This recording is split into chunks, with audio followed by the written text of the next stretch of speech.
Adesea, creștinul este zugrăvit ca o figură sumbră, cu tendințe ascetice, care nu cunoaște fericirea și nu se bucură de frumos. Dintr-un punct de vedere, această perspectivă este justificată, pentru că Isus nu promite urmașilor lui o viață ușoară, confortabilă, un așa numit pat comod de flori. Chiar de la începutul lucrării lui, el îi avertizează: oamenii vă vor ocărî, vă vor prigoni. Deci cum ai putea să treci prin viață zâmbind și cântând? Un răspuns parțial este că cei care susțin punctul acesta de vedere uită sau ignoră contextul mai larg al cuvintelor Mântuitorului. Ferice va fi de voi când, din pricina mea, oamenii vă vor ocărî, vă vor prigoni și vor spune tot felul de lucruri rele și neadevărate împotriva voastră. Ferice înseamnă că poate concluzia dinainte este prematură și nefondată. Poate că prigoana și ocara nu distrug șansa la fericire atunci când stai lângă Hristos și când ești prigonit și ocărât pentru numele Lui. Sau pot să îndrăznesc să afirm că felul în care noi, oamenii secolului luminii, înțelegem fericirea este greșit? Iar dacă nu înțelegem concepte de bază precum bucuria și fericirea și nu înțelegem nici relațiile dintre ele, de asemenea, nu vom înțelege probleme mai complicate. Ne răsculăm și ridicăm pumnul spre cer când auzim de lege, de judecată, de dreptate. Ne place însă ideea harului și avem impresia că îl stăpânim și ne este de ajuns. Un înțelept care a trăit sub lege și prin har spunea: harul ieftin înseamnă predicarea iertării fără a cere pocăință. Înseamnă botez fără disciplină bisericească. Împărtășirea cu simbolurile jertfei lui Hristos fără mărturisirea păcatelor. Iertarea păcatelor fără mărturisirea personală. Harul ieftin este un har fără ucenicie, un har fără cruce, un har fără Iisus Hristos, cel întrupat și viu. Harul costisitor este comoara ascunsă în țarină, de dragul căreia omul merge și vinde bucuros tot ce are. Este mărgăritarul de mare preț pentru care negustorul renunță la toate bunurile sale. Este suveranitatea lui Iisus Hristos, de dragul căreia omul își scoate ochiul care îl face să cadă în păcat. Este chemarea lui Hristos pentru care ucenicii părăsesc mrejele și îl urmează. Dumnezeu se delectează în aceste paradigme care omului se par contradictorii. El nu este limitat de o gândire exclusivistă, doar lege sau doar har. El combină lucruri contradictorii pentru ca să creeze un întreg desăvârșit. Pastorul Valentin Dănăiață vă invită să descoperim împreună frumusețea lui Dumnezeu care depășește limitele de înțelegere ale omului, potrivirea perfectă a tuturor darurilor primite de la El, inclusiv harul și legea. Ești gata să accepți potențialitatea unor idei care poate până acum au fost de neconceput? Rămâneți cu noi pentru ca să le descoperim împreună.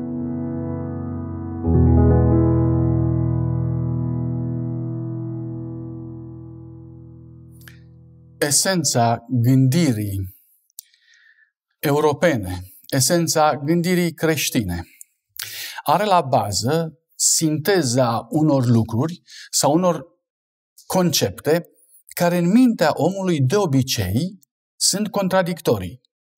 Aceasta neconducând la neadevăr, datorită faptului că spuneam cu o vreme în urmă că adevărul nu are nicio contradicție interioară. Întotdeauna adevărul se bazează pe lucruri care nu se contrazic, ci se completează. Așa se întâmplă și în gândirea aceasta pe care noi o numim astăzi logică, o numim normală, o numim creștină. Este o gândire ce ia lucruri care aparent nu au nicio legătură, le pune împreună și le ansamblează într-un sistem care se potrivește perfect. Scriptura, Biblia, pe care dumneavoastră o aveți acasă, face lucrul acesta. Dacă noi am studiat mai bine Scriptura, am avea o gândire mult mai unitară, mult mai de ansamblu, mult mai sintetică și, de asemenea, mult mai logică. Aș vrea să vă conduc și să observați împreună cu mine modul în care Scriptura așează lucrurile la oaltă într-un sistem extrem de frumos, extrem de constructiv, astfel încât ne învață cum să gândim. Chemarea aceea lui Dumnezeu în care nouă ni se spune judecați voi înșivă sau intrați în voi înșivă. Spuneți voi dacă nu este așa. Aceste apeluri ne fac pe noi, subiecții acestui cuvânt, să fim puși în situația sau în postura de a emite judecăți de valoare. Aceste judecăți de valoare fiind extrem de importante.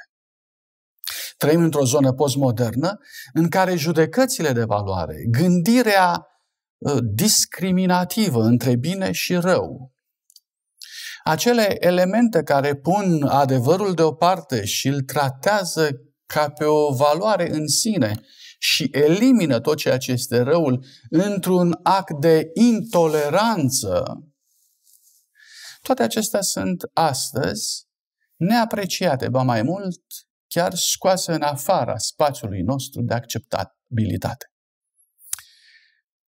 Aș vrea să vă provoc cu felul de a gândi normal, cu felul de a gândi profund al Sfintelor Scripturi. Deci, încă o dată, pentru cei ce nu ne-au urmărit deloc până acum, sunt pastorul Valentin Dănăiață. Studioul acesta este studioul din Loma Linda și vă mulțumim pentru că sunteți cu noi. Vă mulțumim pentru timpul dumneavoastră și pentru capacitatea și pentru dispoziția de a ne oferi din energia, din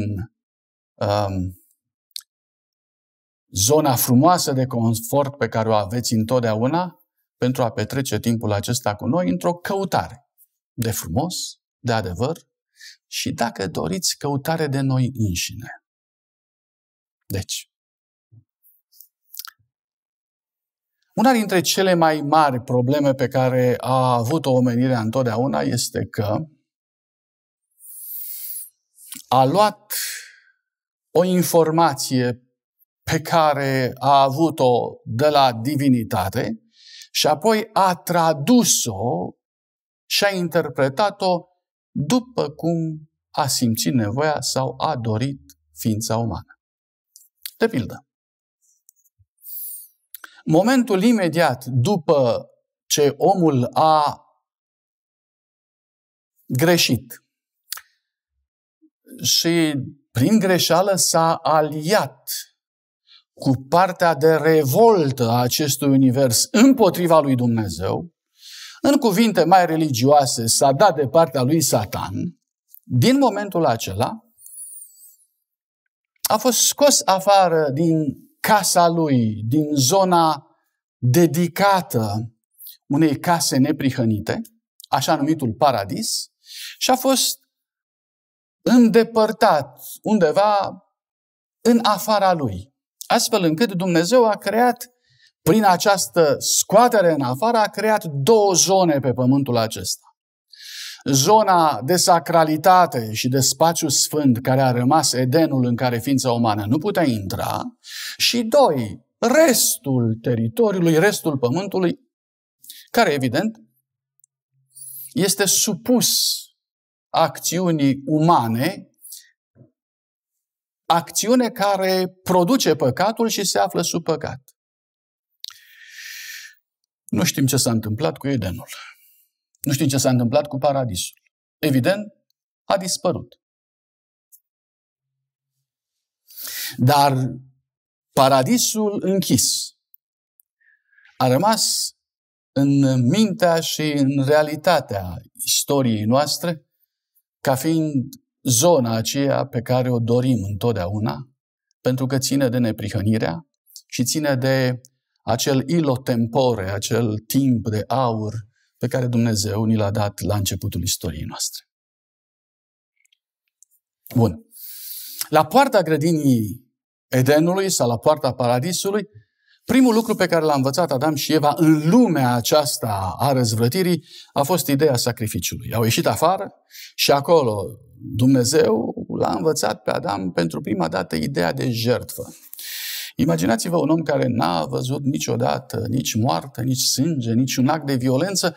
Observați și imaginați-vă omul acela care trebuie să ia mielul care vine la el de drag și care până acum a fost, ce să vă zic, prietenul lui. Ca orice animal la vremea respectivă, a trebuit să-l ia și să-l sacrifice. Această imagine a copilului cu mielul nu face altceva decât să-mi aducă aminte de această relație edenică, oarecum, a omului cu animalele. Ei bine, în momentul în care animalul este luat, este lovit de Adam, este omorât, astfel Adam cunoaște pentru prima dată moartea și este adus jertfă. Din hainele animalului de jertfă îi se fac lui haine, pentru că Dumnezeu coboară la nevoia ființei umane, care din momentul acesta este strict terestră. Comentarii spun că până în momentul acesta omul a fost îmbrăcat cu haină de lumină, ceea ce alte, concepții filozofice încearcă să dezvolte acum vis-a-vis de câmpuri de energie și așa mai departe, probabil că este o reminiscență a acestei idei care la început, eu personal cred că a fost o realitate, și anume, omul n-a fost îmbrăcat nici cu frunze, nici cu haine de animale și nici n-a umblat gol. Omul a fost îmbrăcat în haină de lumină, astfel încât în momentul în care el s-a revoltat împotriva lui Dumnezeu, acea lumină care îi forma veșmântul extraordinar de frumos, bogat și fantastic, zic eu, a dispărut. Omul a rămas gol, își face inițial un acoperământ din ceea ce a găsit, ca ulterior Dumnezeu să-i facă haine din animalul de jertfă. Simbolul este dublu, pentru că animalul de jertfă împlinea exact cuvântul profetic care spune: mielul lui Dumnezeu junghiat de la întemeierea lumii. Mielul acela junghiat nu era un element de jertfă propriu-zis, în care omul își cerea iertare și prin sânge cumva îl îmbuna pe Dumnezeul supărat. Nu. Mielul acela făcea trimitere spre Mesia care va avea să vină, într-o perspectivă care dădea ființei umane care ajunsese în cea mai mare agonie, îi dădea speranță. Va veni cineva care va purta cazul său, care va lua cazul său și îl va rezolva, chiar cu prețul vieții lui. Din cauza asta, în momentul în care Cain construiește un altar și dă la o parte jertfa sau mielul, el arată că nu înțelege sau nu vrea să înțeleagă realitatea aceasta. El creează o religie fără jertfă. Creează o religie fără sânge. Ori Sfânta Scriptură spune că nimic nu poate fi curățit fără sânge. Evrei, citiți lucrul acesta în Cartea Evreilor. Ori el spune: eu n-am nevoie să fiu curățit. Este primul om care își neagă vinovăția, care își rezolvă problemele sale de comportament prin negarea lor. El intră în negare și spune: nu, eu sunt neprihănit. Deși el demonstrează imediat, la scurt timp, că este într-o postură în care chiar nu este neprihănit, pentru că imediat după asta ia viața fratelui său, devenind primul criminal din lume. Cu toate astea, criminalul spune: eu nu sunt vinovat. Și sindromul acesta al negării vinovăției ne aparține în istorie de atunci până acum. Orice om care stă în fața instanței și este condamnat de propriile lui fapte strigă cât poate: nu sunt vinovat. Este prima religie pe care omul și-o construiește. Al doilea element care apare ca o derivație a modului nostru de a gândi este că în momentul în care cineva jertfește un miel sau un animal, prin aceasta el face ceea ce am amintit anterior, și anume, ai de-a face cu un Dumnezeu supărat pe tine, cu un zeu mânios. Majoritatea zeilor, în paranteză, zeilor sunt mânioși, și atunci tu trebuie să îl îmbunezi cumva, să plătești 3 ore de liniște, o zi de liniște. Deci dacă vrei să mergi cu corabia dintr-o parte în cealaltă a mării, trebuia să te rogi lui Poseidon și să îi aduci jertfe ca să fie liniștit, să-i dai să mănânce și el după aceea să doarmă în timp ce tu treci marea dintr-o parte în cealaltă, ca nu cumva să se trezească și să te prindă cu o furtună să te termine. Cam asta era imaginea despre Dumnezeu. Imaginea despre Dumnezeu era că Dumnezeu era mânios și că cu jertfele acestea îl îmblânzești sau îl controlezi sau îl păcălești, ceva de felul acesta. Încet, încet omul se pune într-o poziție de confruntare cu Dumnezeu, astfel încât Dumnezeu devine dușmanul lui. Dumnezeu nu mai este Dumnezeul Părinte, Dumnezeu Tată care vrea să te ajute. Nu, Dumnezeu este, dacă poți cumva să-L păcălești, este extraordinar. Uneori și pocăința noastră în ziua de astăzi este un fel de bilet din ăsta. Sunt o mulțime dintre noi care zic așa: Dom'le, o să-L păcălesc eu cumva, toată viața fac ce îmi place, iar la sfârșit, înainte să mor cu 3 ore, cumpăr și eu biletul de la biserică, chem la mine pe preot sau mă duc la biserică, eu știu, citesc 3 foi din Scriptură, mai cânt 2 cântări și am intrat în cer. Dragii mei, nu merge. În 1 Samuel, capitolul 15 cu 22, apare elementul profetic care sancționează foarte puternic această tendință și spune așa: îi plac Domnului mai mult arderile de tot și jertfele decât ascultarea de glasul Domnului. Ascultarea face mai mult decât jertfele și păzirea cuvântului său face mai mult decât grăsimea berbecilor. Din nou apare cuvântul de ascultare. Ne leagă de tema noastră de data trecută. Practic, ceea ce facem astăzi este o continuare a ceea ce am început în tema noastră de data trecută.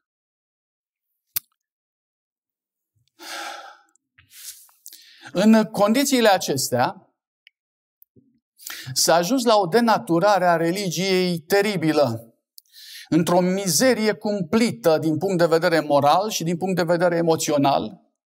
Oamenii, ca să își îmblânzească zeii, își trec copiii prin foc, își ucid copiii, își aduc copiii în jertfă. Se cunosc morminte colective unde 10 și sute de oseminte de copii sunt găsite acolo, pe lângă locurile unde erau sanctuarele zeilor lor. Aici zeul Moloch. Mica, al 6-lea capitol cu versetul 7, amintește despre lucrul acesta când zice: dar primește Domnul oare mii de berbeci sau 10.000 de râuri de unde lemn? Să dau eu pentru fără de legile mele pe întâiul meu născut, rodul trupului meu pentru păcatul sufletului meu? Textul amintește de o practică în care întâi născuți erau aduși ca jertfă în majoritatea culturilor, adică pârga. Primul copil care apărea într-o familie era al zeilor. Și a fi al zeilor însemna să fie ucis. În totală contradicție cu ceea ce Sfânta Scriptură spune. Dumnezeu spune: întâiul născut este al meu. Dar când spune întâiul născut este al meu, Dumnezeu spune: întâiul născut va fi salvat. Acest întâi născut va trăi, nu va muri. Aduceți-vă aminte când poporul evreu iasă din Egipt. În momentul în care se pregătește ieșirea lor, Moise primește o poruncă și spune așa: stropește cu sânge ușa și stâlpii ușii casei tale, fiecărui evreu, ca să trăiască întâiul născut, care este al meu. Astfel încât jertfa respectivă păstra în viață pe întâiul născut. În restul țării, unde sângele n-a apărat pe întâiul născut, întâi născuți ai Egiptului au trebuit să suporte judecata și moartea. Dumnezeu învață în felul acesta exact opusul practicilor religiilor păgâne. Și anume, el spune, orice întâi născut care va fi al meu va trăi. Orice întâi născut care nu este al meu va muri. Ori observați acum, întâi născuți care sunt întâi născuți ai zeilor mor și cei care nu sunt ai zeilor trăiesc. Lucrurile sunt complet opuse. Când Avram își ia pe fiul său și îl duce pe muntele Moria, Avram nu face altceva decât trece prin ritualul extrem de comun al vremii sale.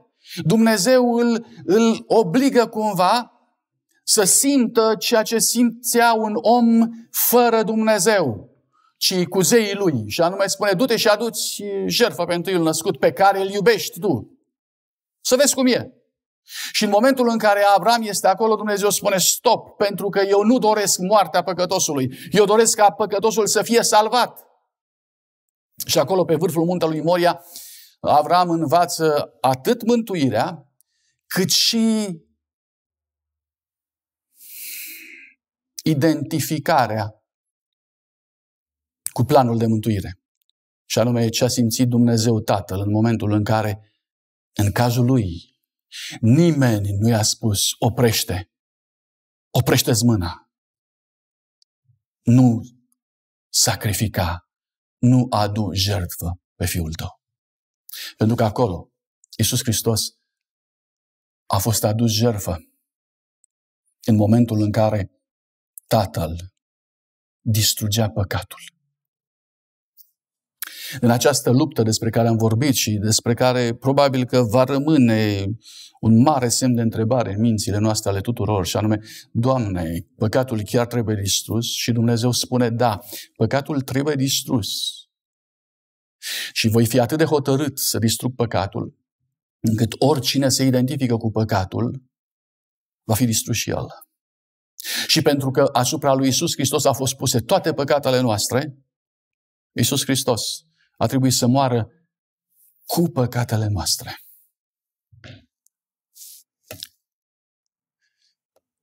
Uneori ne revoltăm, uneori nu suntem de acord cu lucrurile astea. Dar toate aceste realități nu fac altceva decât demonstrează calea altfel pe care a plămărit-o Dumnezeu pentru mântuirea noastră decât celelalte căi pe care le găsim de jur împrejur, în care oamenii de frică se ucid, de frică își aduc jertfă copiii și așa mai departe. În timp ce omul moare sau omul ucide ca să poată trăi, în Scriptură Dumnezeu moare El ca să poată trăi omul. Aici omul moare ca să poată să fie impresionat zeul, iar în Sfânta Scriptură Dumnezeu coboară și face totul. Gustă moartea pentru mine ca să pot trăi eu. Între aceste două realități se înscrie decizia mea, înțelegerea mea și dragostea mea. Din cauza că foarte mulți au înțeles pe Dumnezeu în felul acesta, din cauza asta ei nu pot să iubească, ci doar se tem. Sunt alții care au înțeles că Dumnezeu a murit pentru ei ca să poată trăi ei și au început să iubească și să nu se mai teamă. Lumea se împarte în două.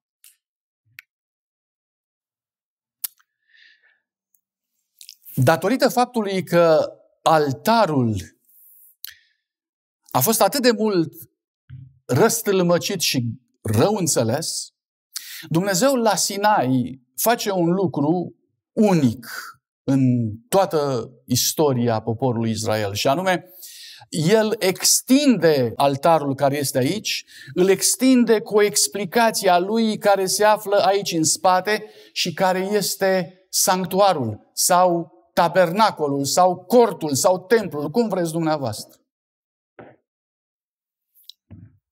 Până acum, omul n-a avut decât acest altar al arderilor de tot. De acum încolo, însă, altarul arderilor de tot va fi urmat de un segment sau de un vas cu apă și apoi de un cort în care se află într-un mod enigmatic locuința divină. Există două puncte de tensiune puternice. Aici, în dreptul altarului, și al doilea aici undeva în partea din spate a sanctuarului. Cele două puncte sunt punctele care marchează drumul sângelui, pentru că sângele pleacă de aici și trebuie să ajungă în zona aceasta unde este tronul sau locuința lui Dumnezeu. Drumul sângelui. Care sunt cele două puncte de tensiune? Cele două puncte de tensiune reprezintă jertfa, așa cum am spus, sacrificiul, care în religiile păgâne înseamnă sacrificiul omenesc pentru zeu, iar în religia creștină înseamnă sacrificiul lui Mesia pentru om. Și de aici încolo, așa vom înțelege altarul pentru jertfă, aici fiind crucea. Și în partea din spate vom avea două încăperi în cortul acesta. Prima încăpere este sfântă, a doua este Sfânta Sfintelor. Vom vorbi despre drumul acesta al sângelui. În condițiile păcatului, crucea și tronul lui Dumnezeu sunt despărțite. În condițiile păcatului este foarte greu, imposibil să ajungi de la locul acesta din tabără să ajungi acolo la Dumnezeu. Vă rog să observați din nou un loc sfânt, asemănător paradisului. Aici nu intră nimeni păcătos. Așa cum Adam a fost scos afară din grădină în momentul în care a păcătuit, în această a doua tabără a lui Dumnezeu, care este asemănătoare cu paradisul de altădată, nu intră nimeni. Porțile sunt închise. Nu intră decât jertfa. Atât. Omul, când vine, trebuie să aducă jertfa. Venea cu jertfa până aici, junghia jertfa și se întorcea înapoi. Atât avea dreptul să intre. Mai departe, nu. Nu putea să intre decât să aducă sânge. Drumul sângelui este, deci, de la altar până aici, în Sfânta Sfintelor, unde era tronul lui Dumnezeu. Acolo, în tronul lui Dumnezeu, sau la tronul lui Dumnezeu, era chivotul, despre care știm că păstra în el legea lui Dumnezeu. Când a coborât Moise de pe munte, a avut în mână legea celor 10 porunci, cele 2 table de piatră. Dacă te-ai fi întâlnit cu el, să-l întrebi, Moise, ce faci cu ele? Unde le pui? Este într-adevăr cel mai prețios dar pe care lumea l-are vreodată și care le-a avut. Este scrisul lui Dumnezeu. Nimeni n-a mai avut scrisul lui Dumnezeu până acum aici. Incredibil, evident, pentru noi. Astăzi parcă ascultăm un mit. Dar realitatea Scripturii așa ne spune. Dumnezeu poate să facă lucruri mari, să știți. Dumnezeu poate chiar să facă lucrul acesta. Dacă a scris atâta frumos în univers, dacă a făcut atât de mult frumos pentru mine în fiecare floare, nu înțeleg de ce n-ar putea să facă ceea ce astăzi, mie mi se pare că este prea de tot, și anume să scrie ceva pentru mine. Același lucru s-a întâmplat în noaptea căderii Imperiului Babilonian, când un capăt de mână a scris pe perete Mene, Mene, Tekel Upharsin. Din nou Dumnezeu a scris. Dumnezeu folosește metode extrem de neobișnuite din punctul meu de vedere, dar nu rămân aici. Moise, deci, avea cel mai prețios lucru pe care omenirea l-a avut vreodată. Și anume, cele 2 table de piatră scrise cu degetul lui Dumnezeu. Unde le pui, Moise? Sub pat? În dulap? La tine în cort? Ce faci cu ele? Și atunci Dumnezeu l-a învățat pe Moise să construiască un loc unde să pună aceste legi. Lada se numește chivot. Pui legile înăuntru. Deasupra pui un capac care este mărginit cu un fel de coroană pe care Apostolul Pavel îl numește mai târziu tronul Harului. Deasupra pui 2 heruvimi cu fețele întoarse aici spre har și spre lege și între cei 2 heruvimi se manifestă slava lui Dumnezeu sau șechina. Aici trebuia să ajungă sângele. Știți? La început omul n-a avut decât altarul și a crezut că asta e tot. A crezut că asta este tot. Mai apoi Dumnezeu a venit și a spus, nu e tot, nu e tot să sacrifici.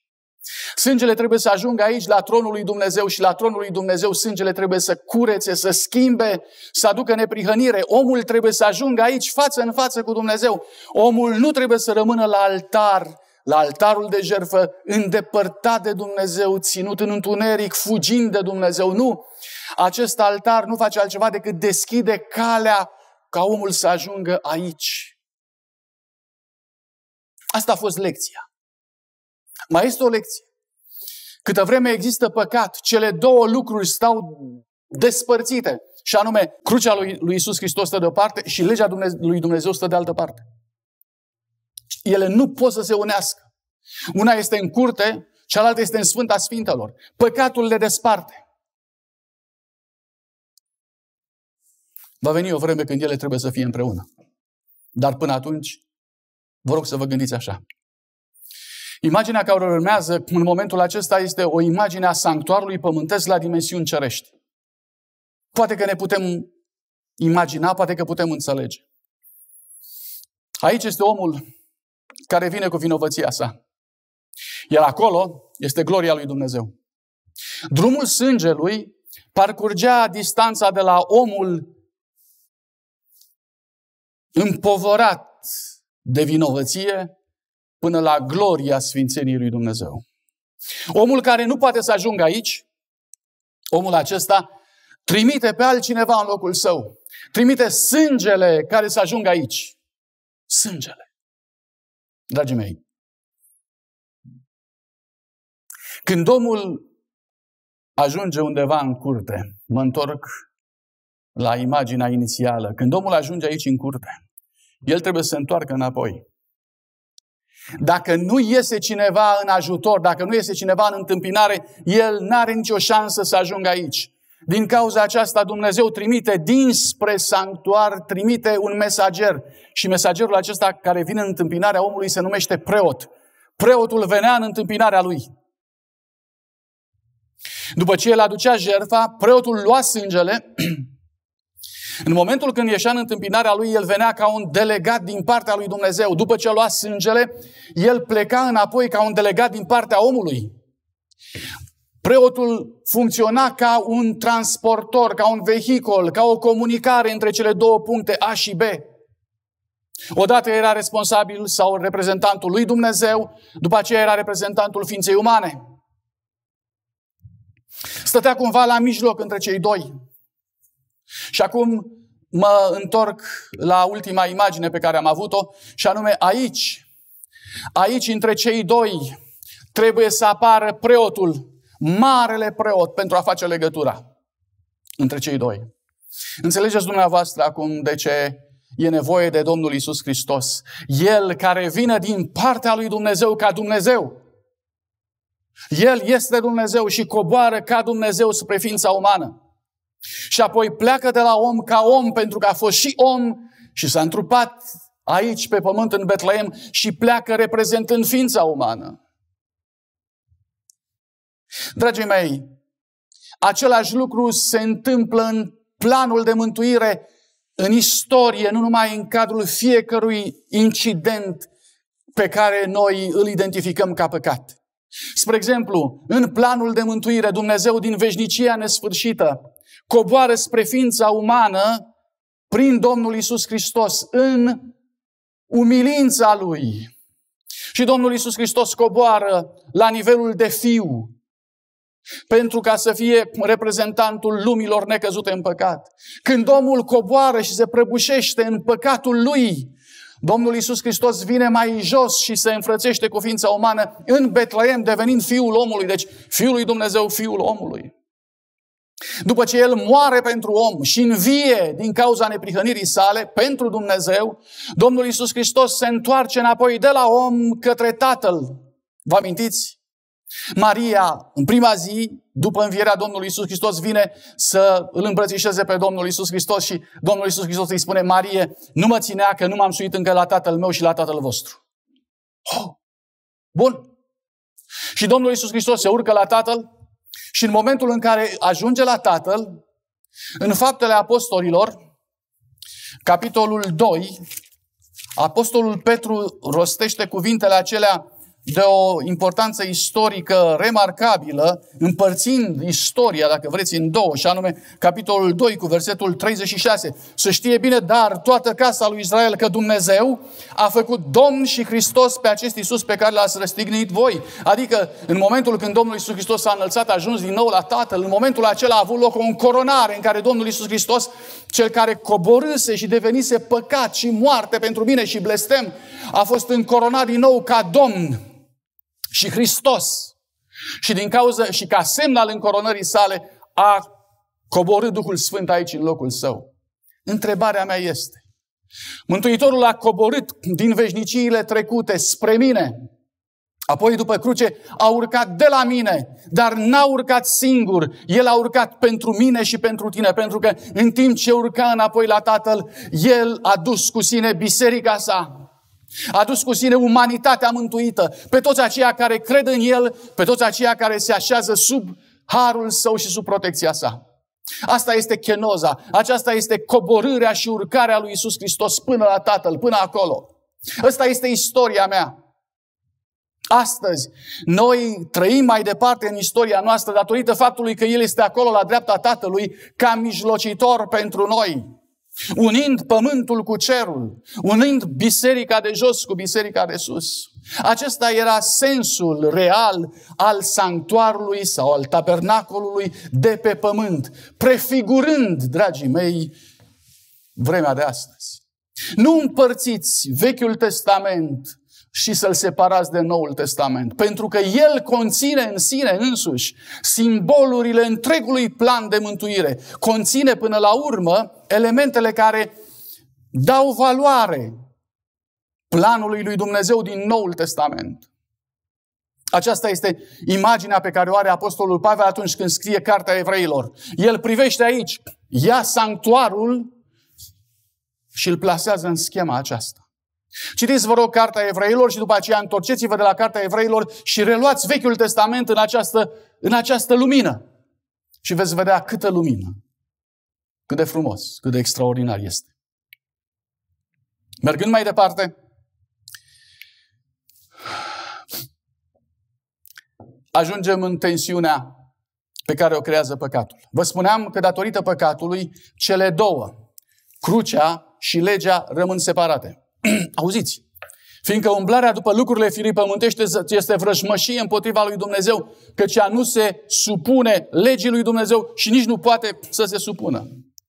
Legea lui Dumnezeu cere neprihănire, cere sfințenie, iar firea mea pământească, realitatea mea, este total incompatibilă cu legea lui Dumnezeu. Din cauza aceasta, crucea, care are de-a face cu firea mea veche, cu păcatele mele, cu nenorocirea mea, crucea este în curte, acolo unde sunt eu, unde sunt problemele mele. Acolo stă, acolo are de-a face cu păcatul, acolo îl rezolvă. Crucea este aceea care distruge păcatul prin moartea și prin sângele Fiului lui Dumnezeu. Distruge păcatul în mine, cel care acceptă jertfa Domnului Iisus Hristos, și de asemenea distruge păcatul în univers, fiind premergătoare momentului în care păcatul va fi pedepsit. Crucea e în curte. Dincolo departe este legea lui Dumnezeu. Vei ajunge acolo. Vă rog să observați. Iertarea nu este suficientă. Trebuie să se întâmple ceva ca vrăjmășia aceasta să dispară. Vrăjmășia împotriva lui Dumnezeu. Omul care este doar iertat rămâne mai departe vrăjmaș. Ați întâlnit oameni care sunt amnistiați, dar care rămân în esența lor mai departe hoți, mai departe mincinoși, mai departe criminali, pentru că nu s-a schimbat nimic în interior. Legea lui Dumnezeu mă sancționează ori de câte ori am rămas criminal. Din cauza asta, crucea nu este doar pentru iertare. Trebuie să înțelegem bine. Acolo, în curte, este începutul unui act, unui proces în care Dumnezeu cere schimbarea mea și schimbarea ta. Ați văzut vreodată pocăiți mincinoși? Ați văzut vreodată pocăiți hoți? Ați văzut vreodată pocăiți călcând închinarea? Ați văzut vreodată pocăiți nerespectoși? Ați văzut vreodată pocăiți nepocăiți? Oamenii respectivi sunt oameni care vin la cruce doar să fie iertați și apoi se întorc înapoi și fac mai departe faptele firilor vechi, pentru că firea e vrăjmășie cu Dumnezeu. Nu rămâneți la nivelul acesta. Nu ne ajută cu nimic. Ba mai mult decât atât, ne poate chiar crea probleme. Vă puteți imagina ce înseamnă să te duci la biserică în ziua de închinare, să cânți, să te rogi, să ceri iertare și, pe urmă, când începi să te duci în timpul săptămânii la lucru, să o ieri de la capăt, să minți, să le faci pe toate și, pe urmă, iară să te duci la închinare ca să te speli, ca să te curățești și, pe urmă, iar te murdărești, iar te speli și iar te murdărești. Nu se rupe ființa umană. Nu se rupe. Nu ajungem la un soi de schizofrenie. Nu înnebunim. Și dacă nu înnebunim, atunci probabil că facem de râs ținuta, neprihănirea și sfințenia lui Iisus Hristos.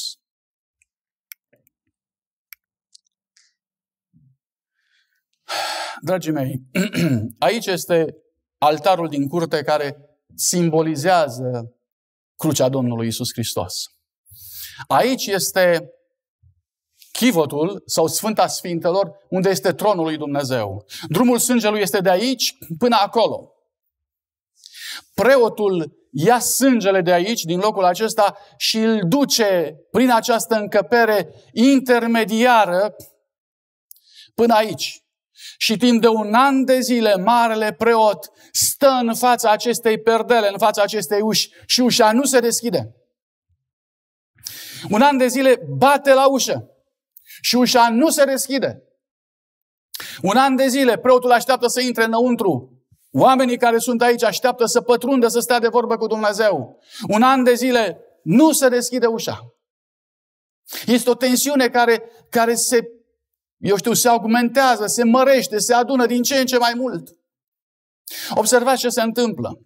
Drumul sângelui are o zonă intermediară între cele două puncte despre care vorbeam, punctele de tensiune care reprezintă crucea și aici care este legea și tronul lui Dumnezeu. Este o zonă intermediară, zona numită Sfânta. Aici, în zona numită Sfânta, se află câteva simboluri pe care aș dori să le reținem. Este sfeșnicul cu 7 brațe, care este lumina care îl simbolizează pe Iisus Hristos. Dincolo este pâinea nedospită, care îl simbolizează din nou pe Domnul Iisus Hristos. Aici este altarul tămâierii, care din nou reprezintă mijlocirea Domnului Iisus Hristos.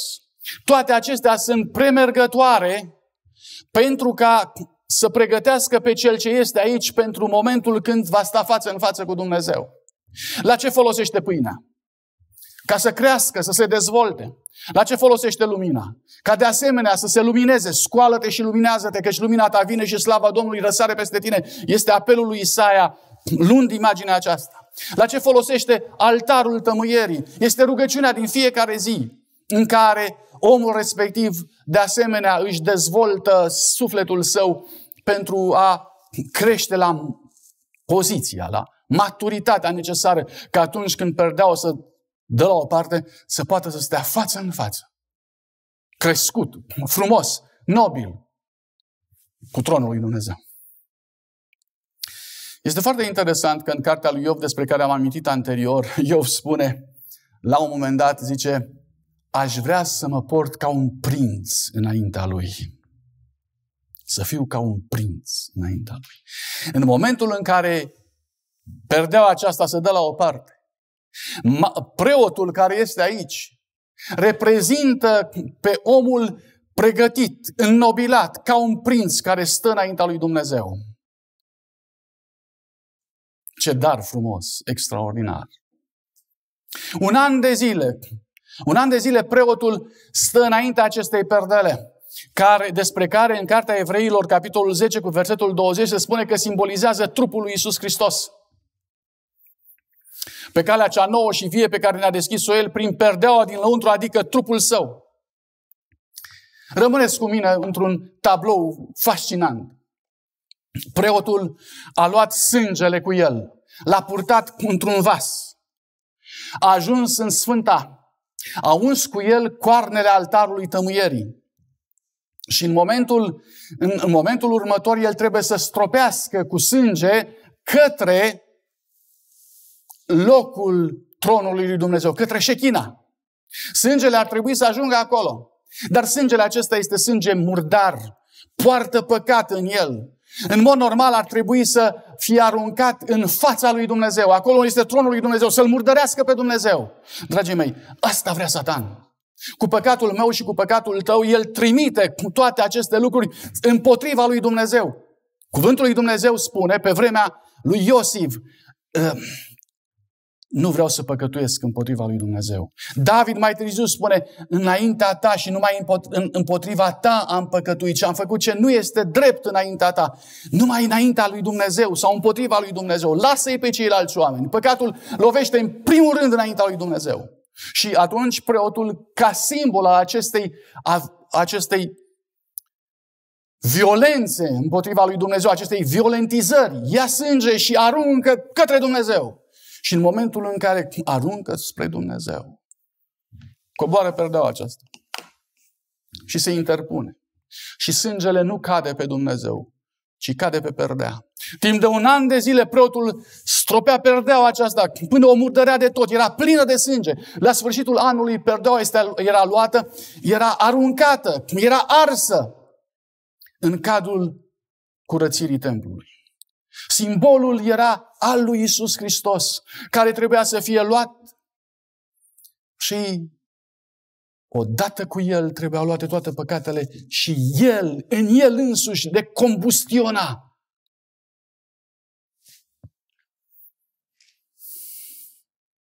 La sfârșitul anului, preotul, în ziua de Yom Kippur, în ziua judecății, stătea față în față cu Dumnezeu. Față în față cu El. Omul pleca de afară și cazul său era reprezentat prin acest mare preot și era adus înaintea lui Dumnezeu, iar ceea ce era ispășit în curte era ispășit a doua oară prin judecată. Era ispășit prin jertfă prima dată și era ispășit prin judecată a doua oară, la sfârșitul istoriei. În ziua de Yom Kippur, în ziua judecății, marele preot era față în față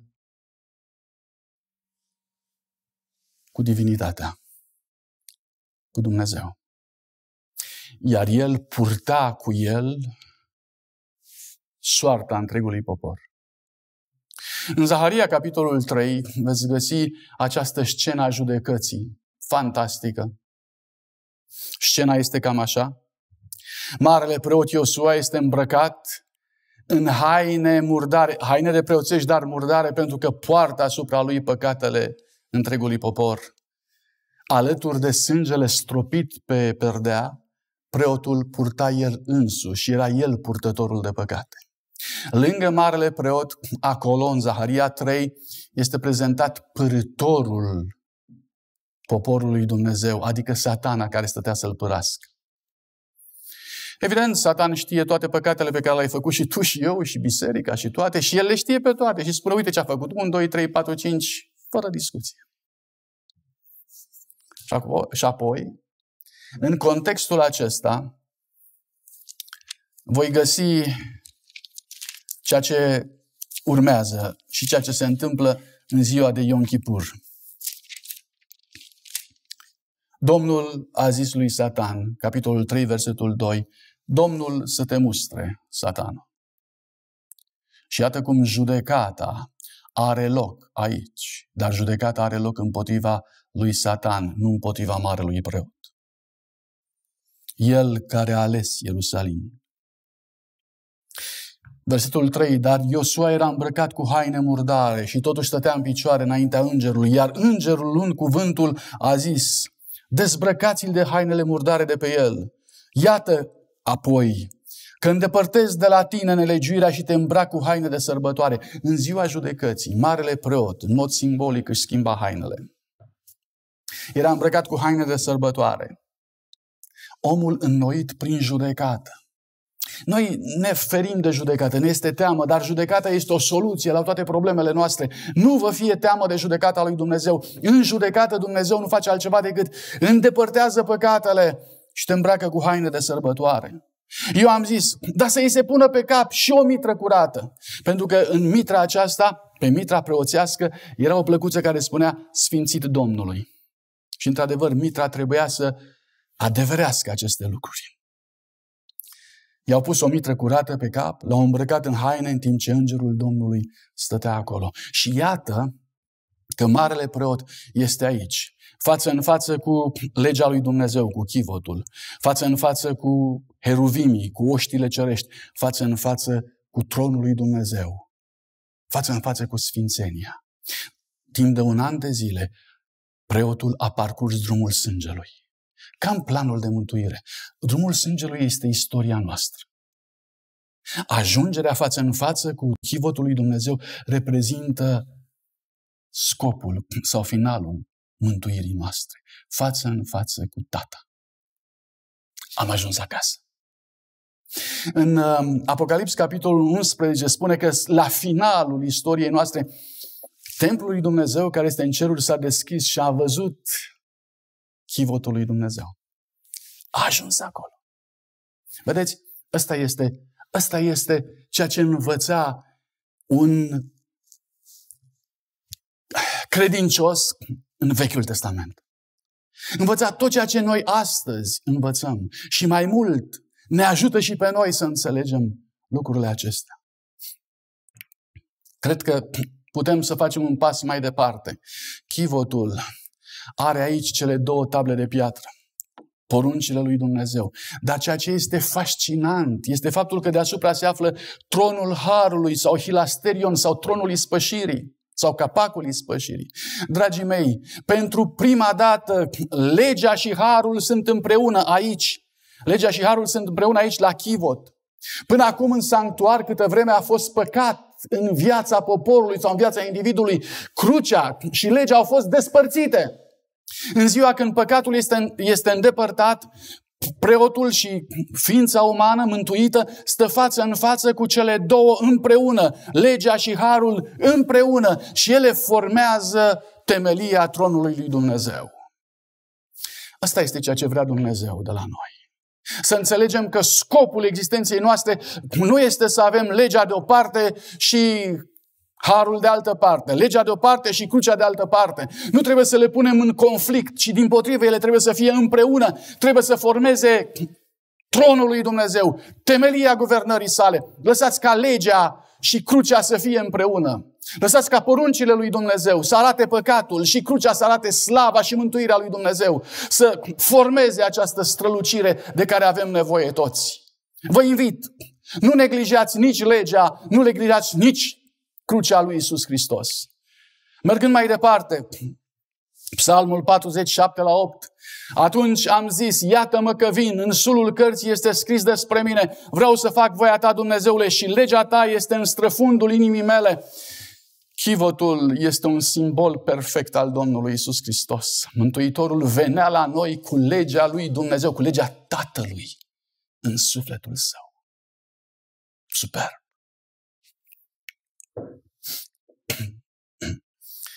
În Evrei, capitolul 8 cu 10, găsesc textul care spune: iată legământul pe care îl voi face cu casa lui Israel, zice Domnul. Voi pune legile mele în mintea lor și le voi scrie în inimile lor. Eu voi fi Dumnezeul lor și ei vor fi poporul meu. Și iată că legile lui Dumnezeu nu sunt doar în inima lui Iisus Hristos. Legea Tatălui va fi și în casa lui Israel, în noul legământ. Nu în vechiul legământ, în noul legământ. Biserica lui Iisus Hristos, nou testamentală, trebuie să aibă legile lui Dumnezeu în mintea și în inima lor. Scrise de cine? De Dumnezeu. Cu degetul lui.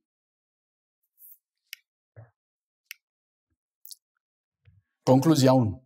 Dragii mei, niciodată legea lui Dumnezeu nu este fără harul lui Dumnezeu. Niciodată. Niciodată legea lui Dumnezeu nu trebuie să fie pe din afară, ci întotdeauna pe dinăuntru. Niciodată legea lui Dumnezeu doar în literă, ci totdeauna prin Duhul Sfânt. Sunt concluziile și din tema trecută. Dar este nevoie să le spunem de 2, de 3 ori până le vom înțelege. Concluzia numărul 2. Niciodată harul lui Dumnezeu nu va călca legea lui Dumnezeu. Niciodată harul lui Dumnezeu nu va trăi în păcat. Niciodată harul nu va doar ierta. Totdeauna el va sfinți. Dragii mei, în Dumnezeu nu există niciodată ori. Așa e la noi, la oameni, că nu putem. În Dumnezeu este totdeauna și. Și har, răscumpărare, dar și sfințire. Aș vrea să înțelegem, să începem să gândim după cum ne-a învățat Dumnezeu să gândim. Să gândim că legea este aceea care mi arată cum trebuie să trăiesc, iar crucea sau harul îmi dă putere ca să trăiesc. Niciodată una fără cealaltă, ci întotdeauna împreună.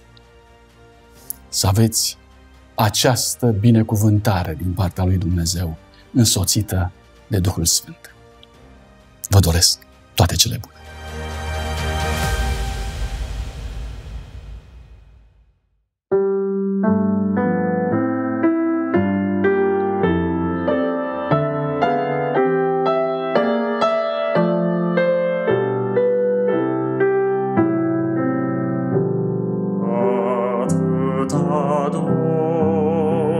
Strâns în pieptul nostru slab, de atâta timp de veacuri adunat.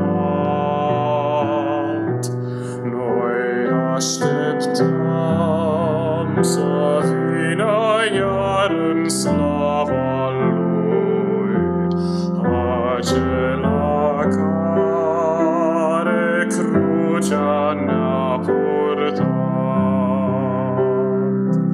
O, vino, Doamne, vino în mărire, Te așteptăm privind cu dor nespus. O, vino iar pe noi în strălucire, ca să ne iei la Tine, bunule Iisus.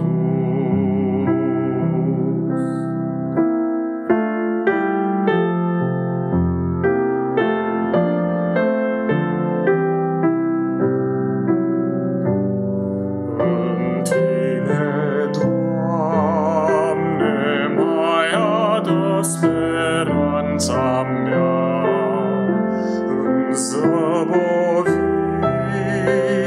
și în graba Ta,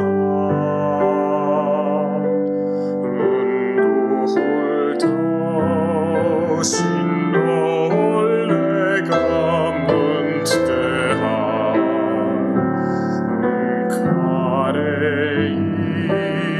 intră încă cine vrea.